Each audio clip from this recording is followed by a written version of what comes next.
Merci pour l'invitation. Je suis ravie d'être là parmi vous pour parler en effet des enjeux éthiques, politiques, économiques de cette révolution numérique qui aujourd'hui installe en effet de nouvelles formes de pouvoir. Et c'est un peu par ce prisme-là que j'aborderai ce sujet qui est éminemment vaste et complexe et que j'aurai plaisir à discuter ensuite avec vous.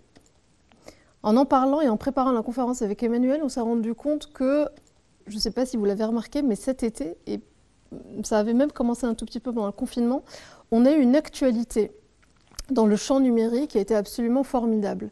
Il y a eu toute l'épopée TikTok versus le gouvernement américain. Encore avant, c'était la guerre entre la Chine et les États-Unis cristallisée par Huawei. Il y a eu encore avant ça toute la provocation de Facebook et de la création de leur monnaie, de leur crypto-monnaie, de leur monnaie virtuelle qui a finalement été interdite parce que justement elle venait heurter la souveraineté des États sur des fonctions régaliennes qui est battre monnaie. Et puis, cette semaine, ça ne vous a peut-être pas échappé, il y a eu le département de justice américain qui a enfin enclenché des actions de justice antitrust contre Google, d'une part. Alors, on pourra en parler, hein, c'est le début de quelque chose. À nous de définir ce qu'est ce quelque chose et quel signal ça envoie. Et puis, ce matin, je ne sais pas si vous l'avez suivi, alors c'est Facebook de nouveau qui revient à la charge avec ce qu'il avait déjà annoncé fin 2019, qui est la création de sa cour de justice, de sa cour pénale autonome, hein, donc c'est une juridiction que Facebook avait annoncé et qui aujourd'hui, ce matin, a été annoncé comme opérationnel et dont l'objectif en réalité est de permettre aux utilisateurs de Facebook de faire appel quand leurs contenus jugés haineux sont censurés. Donc en fait, ça ne vient pas du tout, disons, porter un jugement sur les contenus qui restent en ligne, qui sont en réalité ceux qui sont les plus problématiques, précisément, mais pour les utilisateurs qui souhaiteraient faire appel. Donc on a comme ça un certain nombre d'événements qui ont émaillé ces dernières années, et puis en particulier ces derniers mois, et qui viennent nous raconter ces nouvelles formes de pouvoir et ces heurts contre les souverainetés étatiques d'une part, et puis finalement ce que je dirais une nouvelle répartition des souverainetés, ou un éclatement de ce concept, entre souveraineté fonctionnelle, qui aujourd'hui devient de plus en plus les prérogatives de ces méta-plateformes, qui prennent un certain nombre de secteurs absolument stratégiques, l'éducation, la santé, mais avec des choses qui sembleraient assez insignifiantes, comme l'Apple Watch, toutes ces plateformes d'éducation en ligne, à distance, etc., dont les usages ont absolument explosé pendant le confinement, et qui, en réalité, confirme et renforce le pouvoir systémique en fait de ces métaplateformes et les souverainetés plus territoriales qui sont finalement qui restent les prérogatives d'États souverains entre guillemets qui sont fondamentalement affaiblies, alors pas simplement du fait des métaplateformes, j'y reviendrai, c'est aussi le produit des 30 dernières années de détricotage de l'État social et du bien commun, mais on a en effet une espèce de fragmentation des souverainetés et qui, si on les regarde bien, s'articule sur un continuum à minima fonctionnel, au mieux idéologique, entre États ultralibéraux aujourd'hui et métaplateformes qui, elles, ont leur propre agenda. Ce qui est intéressant aussi de voir, je ne sais pas si vous partagez ce point de vue, mais aujourd'hui la vision du progrès, et non pas de l'innovation, qui ne doit rester qu'un moyen vers une finalité. Mais aujourd'hui, la vision du progrès est portée par ces entités et ces métaplateformes, donc par ces espaces privés. Vous prenez Tesla et la conquête de l'espace, Google, idem, et en particulier sur les secteurs de la santé et de l'éducation pour tous, Facebook qui a toujours eu ce projet politique de connecter le monde, projet politique assumé, revendiqué, et qui fait partie du storytelling de la métaplateforme. Et donc aujourd'hui, ces prérogatives-là, la question de la monnaie par exemple, ou aller sur les zones enclavées du globe, type l'Afrique pour Facebook, pour connecter ces zones-là, qui sont donc des projets politiques, puisqu'ils viennent finalement prendre le rôle d'État sur les questions de fracture numérique, de globalisation. Même aujourd'hui, ils se positionnent évidemment sur les questions écologiques. Alors c'est beaucoup de greenwashing, mais n'empêche qu'ils ont un discours là-dessus. En fait, cette vision du progrès est portée par ces métaplateformes et elle est d'autant plus portée et elle résonne d'autant plus qu'elle est positive. Elle nous projette vers quelque chose, vers une certaine vision du monde qui, hélas, est la leur, parce que précisément, ce ne sont pas des États, et donc précisément, ce ne sont pas des espaces démocratiques. Donc en fait, elles ont un agenda qui est un agenda de toute entreprise privée, qui est finalement de faire du ROI, c'est-à-dire de la rentabilité et du chiffre d'affaires. À la fin, ce qu'on appelle le capitalisme de surveillance, c'est fondamentalement ça, c'est-à-dire capter de la donnée. Je reviendrai un tout petit peu sur le modèle économique de la donnée et comment il s'articule et pourquoi objectivement on arrive à ça en dehors de toute lecture idéologique. Parce que c'est un modèle économique, ce sont des business models d'abord, les métaplateformes. Donc elles ont donc ces prérogatives-là. Elles sont en train de créer aujourd'hui ce qu'on appelle les data empires, ce sont des empires de la donnée et elles se font la course, elles se font même la guerre. Et aujourd'hui, on arrive à une espèce de restructuration, y compris sur la géopolitique du numérique, mais qui est une géopolitique à part entière et en tant que telle, entre finalement le bloc américain et le bloc chinois, et chacun avec leurs champions technologiques et leurs métaplateformes. Les GAFAM que vous connaissez tous, je suppose, Google, Facebook, Amazon, Apple d'une part, et puis les BATX chinois, donc c'est Baidu, Alibaba, Tencent, Xiaomi, d'autre part. Sur des modèles capitalistiques différents, sur un rôle de l'État différent, mais de la même façon, ce sont les bras armés finalement d'une nouvelle vision assez hégémonique du monde, où la course à la donnée mondiale est aujourd'hui le cœur du réacteur. Alors pourquoi est-ce que la data, pourquoi est-ce que la donnée est le cœur de cette nouvelle bataille géopolitique? Pour une raison assez simple, c'est qu'aujourd'hui, ce qui crée de la valeur, tu l'as dit en introduction, c'est l'économie de la connaissance. Il y a une confusion, mais en réalité, c'est ça. C'est l'économie de la connaissance. Et le moteur de ça, le nouveau pétrole, ce n'est pas tant la data, qui est simplement la matière première, mais c'est l'intelligence artificielle, qui aujourd'hui cristallise ces nouvelles formes de pouvoir et cette nouvelle course hégémonique au pouvoir. Et pour avoir des algorithmes qui fonctionnent, qui sont éduqués, on a besoin de bases de données extrêmement larges, les plus volumineuses possibles, pour précisément donner de la matière et de l'éducation aux algorithmes. Et c'est en ce sens que la donnée, aujourd'hui, est une matière première qui est à peu près aussi précieuse que le pétrole quand on était encore dans le système productiviste des années 90-2000. On va dire ça comme ça. Donc voilà en fait une restructuration de l'échiquier mondial autour de la data, et c'est aussi pour ça que l'Afrique aujourd'hui est aussi un terrain de jeu et un terrain de conquête et un terrain aussi de smart power. C'est-à-dire qu'on est passé du soft power à l'américaine avec, on pourra reprendre toutes les références de Baudrillard, etc., mais sur la Disneylandisation du monde, avec une homogénéisation des valeurs dans le monde occidental, etc. Donc toute l'hégémonie, mais version culturelle, donc soft power. Aujourd'hui, on vire vers l'hégémonie à travers la captation de la donnée. Et donc on passe du soft au smart power. Et c'est aujourd'hui ça qui est le principal phénomène à l'œuvre sur l'échiquier mondial.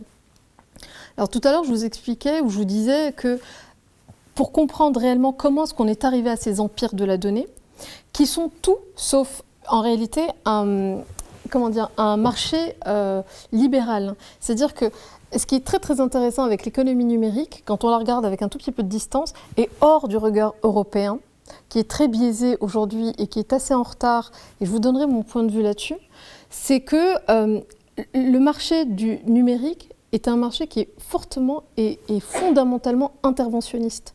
Et donc en fait, toutes les infrastructures aujourd'hui sur lesquelles les métaplateformes, notamment Google et Facebook, prospèrent, en réalité avaient été pensées, financées par l'État américain d'une part. Et vous regardez aujourd'hui le complexe militaro-industriel américain, ou un des plus grands centres de recherche spatiale aujourd'hui américain de la NASA, est abrité à Mountain View chez Google.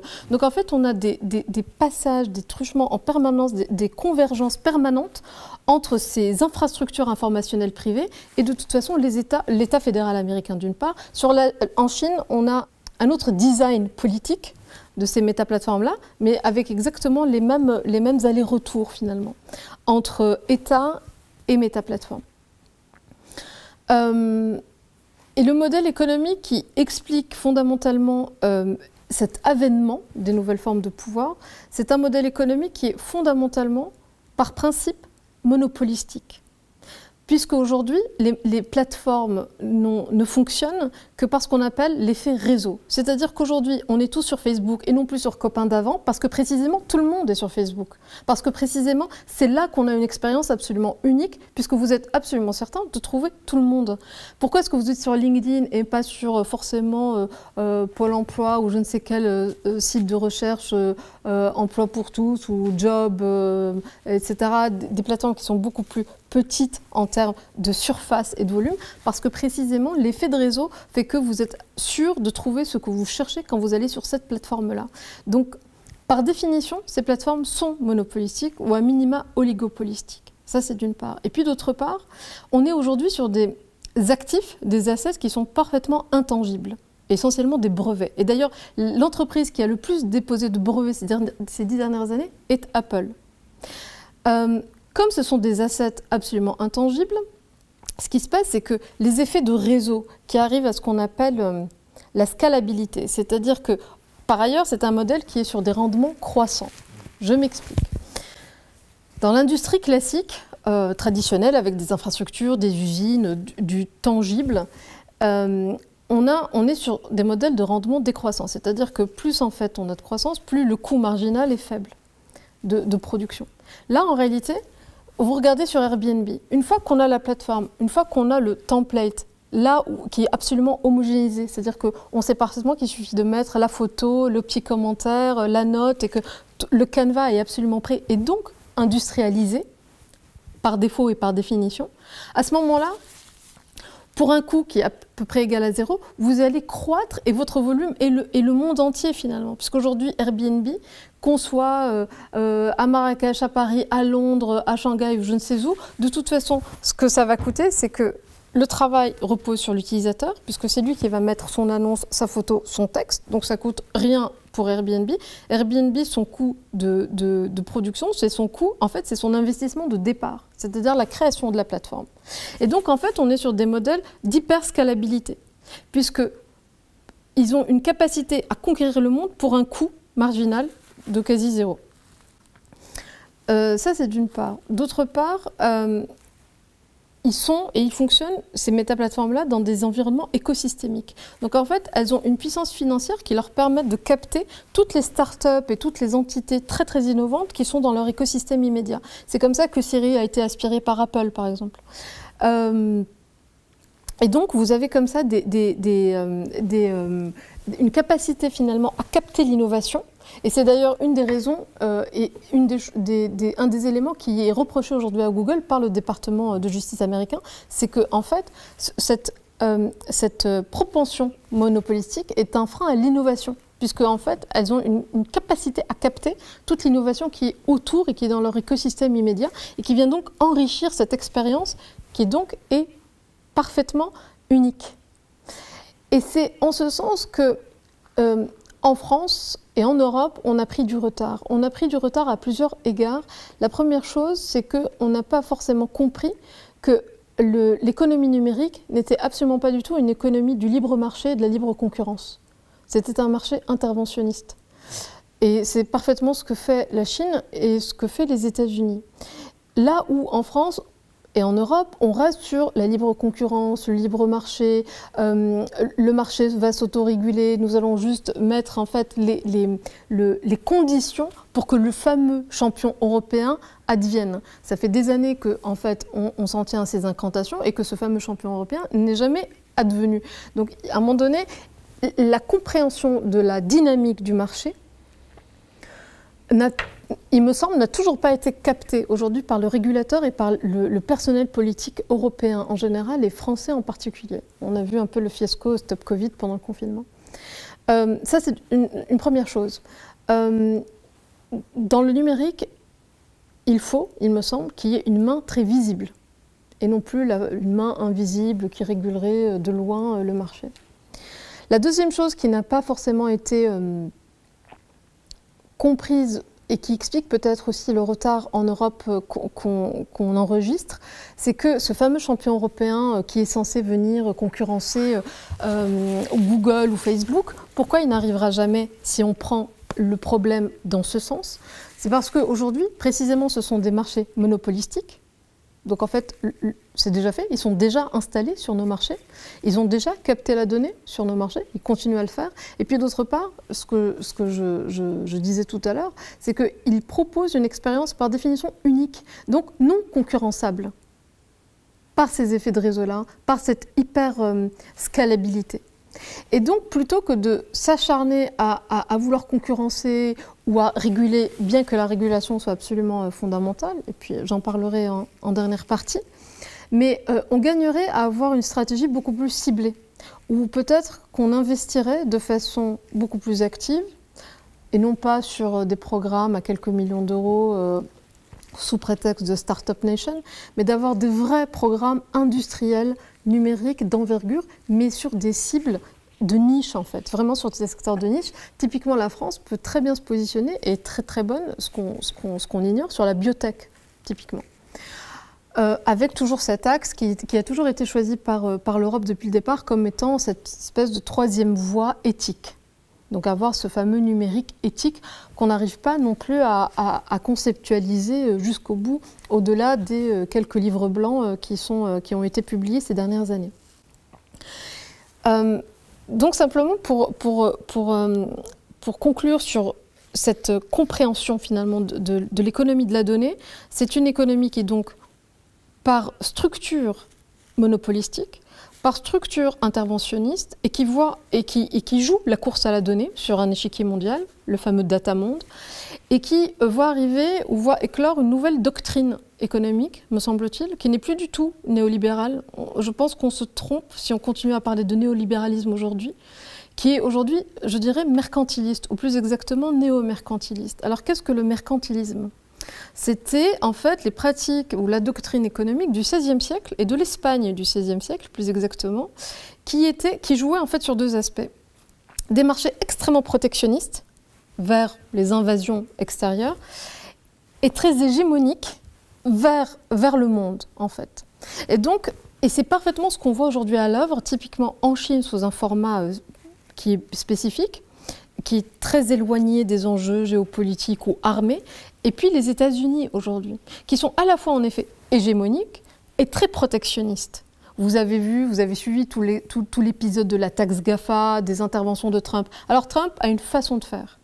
N'empêche que si on enlève toute l'émotion, toute l'hystérie autour de Trump, et qu'on regarde le positionnement de Trump sur le fond, Trump, c'est précisément ce qu'il fait, une guerre commerciale fondamentale à la Chine, qui lui répond d'ailleurs, on l'a vu sur TikTok qui est le dernier événement. Donc on a deux blocs, deux léviathans qui se battent pour conquérir le monde et qui sont très protectionnistes. L'épisode de TikTok a été d'autant plus intéressant pour aller dans ce sens, ou alimenter en tout cas cette hypothèse, que la Chine, quand en fait Trump et le gouvernement américain a décidé qu'il fallait soit interdire TikTok, soit qu'elle soit rachetée ou que les activités américaines soient rachetées par une entité ou une entreprise américaine, la réponse de la Chine, très très vite, a été en fait d'interdire le transfert de technologie et donc le transfert de l'algorithme TikTok, qui est aujourd'hui un des algorithmes les plus puissants et les plus rapides, puisque au bout de quelques likes et quelques shares, donc les quelques boutons en fait qui peuvent exprimer ce que vous aimez, ce que vous n'aimez pas, sont capables de vous profiler à une vitesse assez faramineuse. Et donc aujourd'hui, l'algorithme de TikTok est l'un des plus puissants, voire même plus puissant que ceux de Facebook aujourd'hui en termes de profiling et de prédictivité. Et donc la Chine a interdit typiquement le transfert de cet algorithme-là. Et donc, on arrive à de nouvelles positions protectionnistes et surtout protection de leurs actifs et de leurs brevets. Ce que, typiquement en Europe, on ne fait pas encore, puisque ce que je vous disais, c'est qu'en Europe, on est encore dans cette doxa ultralibérale, libérale, héritée des années 70. On n'a pas encore fait le virement pour mettre à jour notre propre doctrine économique aujourd'hui. Et ce qui explique le décalage et donc le retard. Alors, à partir de là, on pourrait se dire, on est un peu foutu, on n'a pas compris, et puis de toute façon c'est trop tard parce que les métaplateformes sont très puissantes, aujourd'hui ont le poids d'État, ont renié la question des souverainetés, ce qui amène en fait un certain nombre de conséquences, la technosurveillance aujourd'hui, puisque l'État heurté, ou les États européens en tout cas, heurtés dans leurs prérogatives de souveraineté fonctionnelle, on va dire, se replient en fait sur le sécuritaire, sur le territorial. Et donc c'est en ce sens qu'il y a finalement une fragmentation des souverainetés. Se repliant sur le territorial, il se replie donc sur les questions sécuritaires, dont on a vu l'explosion récemment, et comme outil, évidemment, les outils de technologie de surveillance, puisqu'aujourd'hui, ce sont des technologies parfaitement duales. C'est-à-dire qu'on peut, par la reconnaissance faciale par exemple, on peut à la fois déverrouiller le smartphone, payer en ligne directement, ou payer sans avoir plus de carte, par exemple, en Chine c'est le cas, et puis quadriller l'espace public par les logiciels de reconnaissance faciale dans les caméras de vidéosurveillance. Donc en fait, par ce qu'on appelle le pseudomorphisme, c'est-à-dire on commence toujours par intégrer les usages commerciaux, marketing, on se familiarise, la société, les gens, nous, usagers, utilisateurs, nous nous familiarisons à ces technologies, nous les adoptons, et par ailleurs, elles apportent un réel confort d'usage, une réelle expérience confortable, etc. Parce que soyons honnêtes, c'est-à-dire que si aujourd'hui, ici, on est tous parfaitement conscients des enjeux démocratiques, des risques que ces plateformes soulèvent. Et pourtant, quand on regarde le nombre d'utilisateurs européens sur Facebook, il n'a pas tellement décru. Donc, ou les achats de smartphones, ou quand il y a une innovation, les files interminables devant les Apple Store, etc. Donc, en réalité, elle propose quelque chose qu'aujourd'hui les États ne sont pas en mesure de proposer et qu'aujourd'hui des entreprises plus éthiques ou responsables ne sont pas encore en mesure de proposer. Et c'est ce qui explique en fait toute notre contradiction. C'est-à-dire qu'on continue à utiliser ces plateformes-là, ces services-là, parce qu'ils proposent cette fameuse expérience unique, tout en sachant et tout en ayant de plus en plus conscience des risques qui pèsent aujourd'hui sur nos processus de subjectivation, sur nos espaces démocratiques, sur l'exercice, sur la manipulation lors d'élections, etc. On l'a vu avec Cambridge Analytica. Donc, on arrive à cette contradiction majeure. Et ces technologies, là où elles sont ambiguës, c'est qu'elles sont non seulement porteuses d'idéologie, mais en plus elles sont duales, elles sont ambiguës, puisqu'elles peuvent à la fois servir vraiment à un meilleur confort d'usage et à la fois à surveiller la population, à participer au fichage généralisé, on l'a vu. Alors le dernier en date, c'est le fameux Health Data Hub, dont je ne sais pas si vous avez entendu parler, qui est la dernière innovation où il suffit maintenant de centraliser l'ensemble de vos données, y compris biométriques, donc le visage, pour avoir un unique point d'entrée sur toutes les données de santé de quelqu'un, d'une personne donnée. Les données de santé, ce sont des données personnelles, et si possible les plus intimes et les plus privées qui soient, et les plus manipulables aussi. Donc on est aujourd'hui sur des pratiques, y compris de l'État, dans une démarche de surveillance qui est tout sauf éthique. Alors qu'aujourd'hui, c'est précisément, ou en tout cas l'éthique n'est pas abordée proprement, sereinement, et ne fait pas l'objet d'un débat démocratique ou d'un débat entre nous avec les principaux concernés, c'est-à-dire les Français, par exemple. Ceci étant posé, on pourrait dire que c'est absolument catastrophique et puis que ça va être très très compliqué de s'en sortir. Quand on regarde aujourd'hui sur le terrain, et là j'enlève ma casquette académique et je reprends la casquette qu'est-ce qui se passe sur le terrain de façon très opérationnelle, on voit aujourd'hui un certain nombre de territoires qui veulent aujourd'hui générer par exemple des programmes de territoires intelligents, de Smart City, et qui pourtant demandent, exigent dans leur cahier des charges, dans leurs appels d'offres, des acteurs souverains européens, une démarche responsable, une démarche éthique sur la donnée et sur la gouvernance de la donnée. Typiquement, le territoire de La Rochelle aujourd'hui est positionné et se positionne très clairement dans une démarche de Smart City responsable et éthique, et c'est clairement défini en ce sens.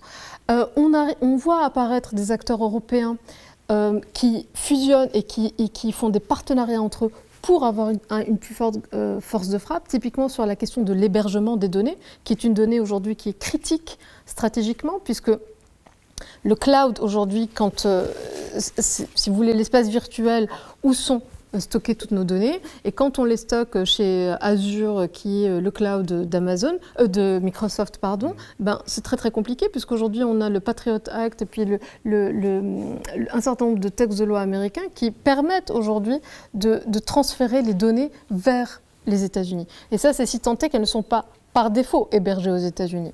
Alors l'Union européenne a statué récemment pour interdire justement le transfert des données européennes collectées sur le territoire européen vers les États-Unis. N'empêche que vous voyez, ça pose un certain nombre de questions de souveraineté, d'autonomie collective et de démocratie en Europe.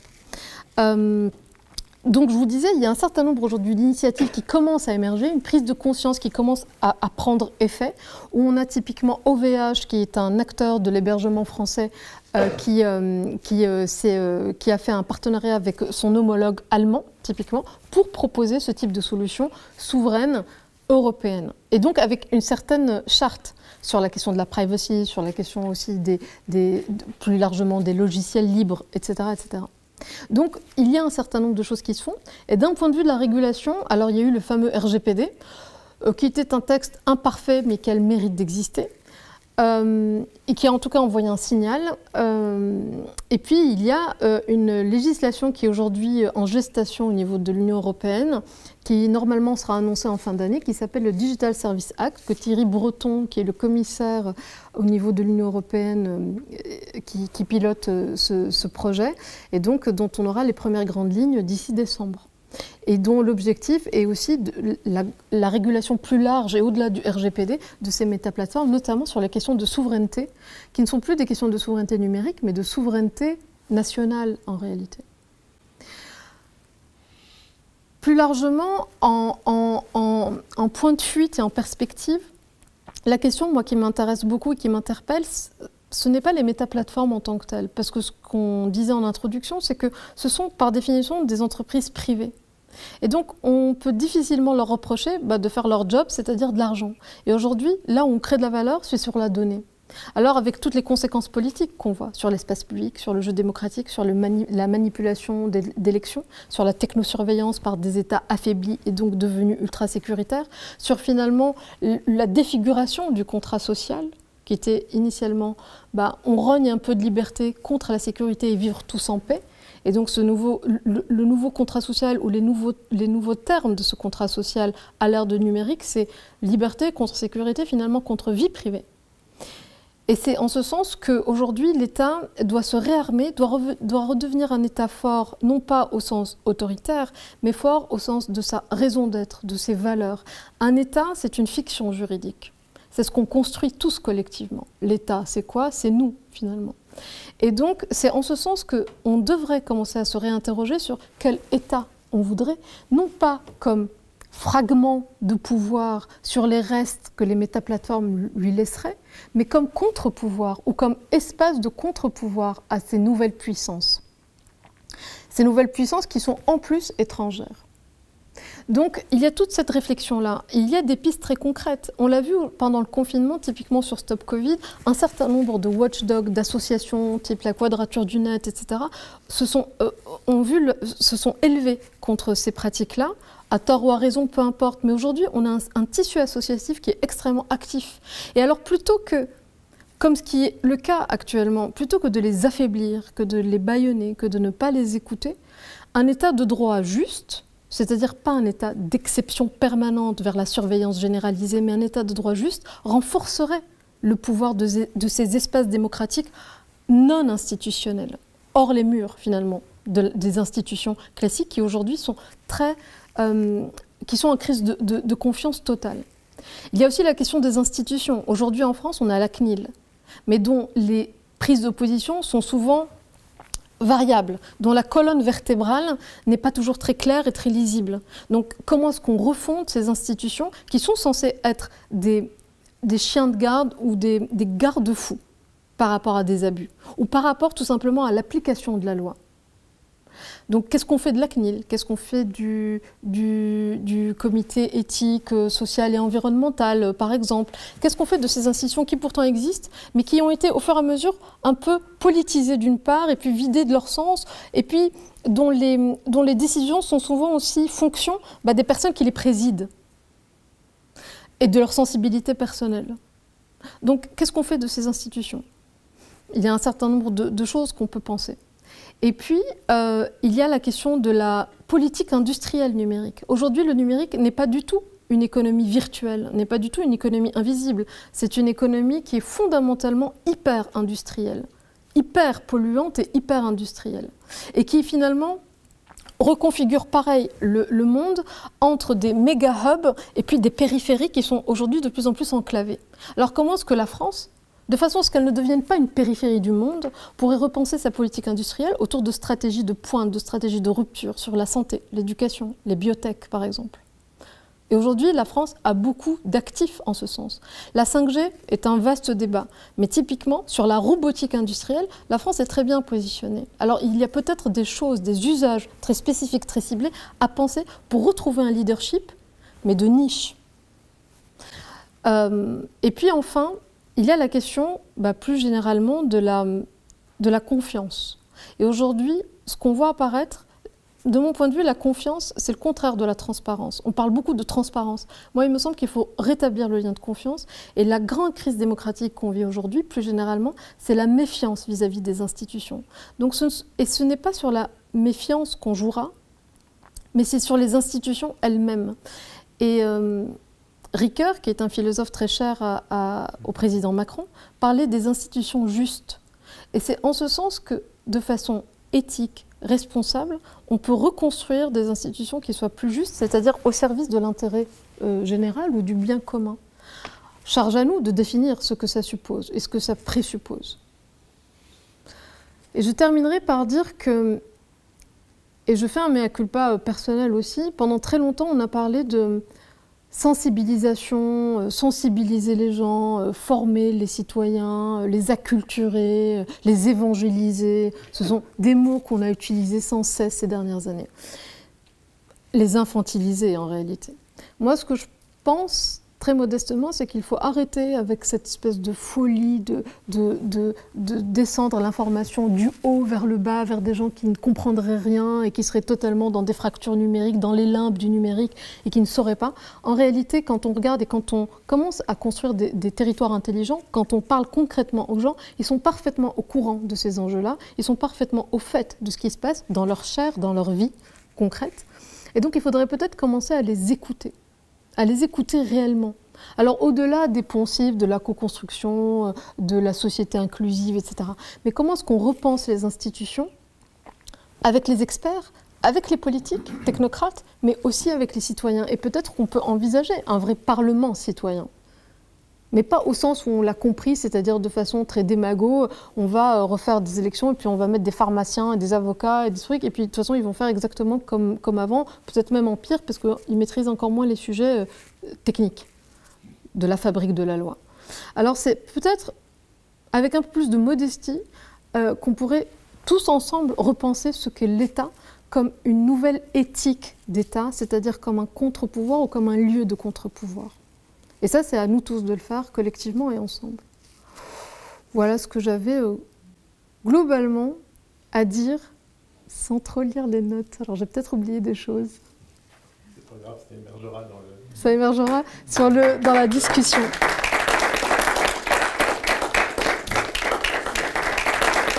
Merci beaucoup.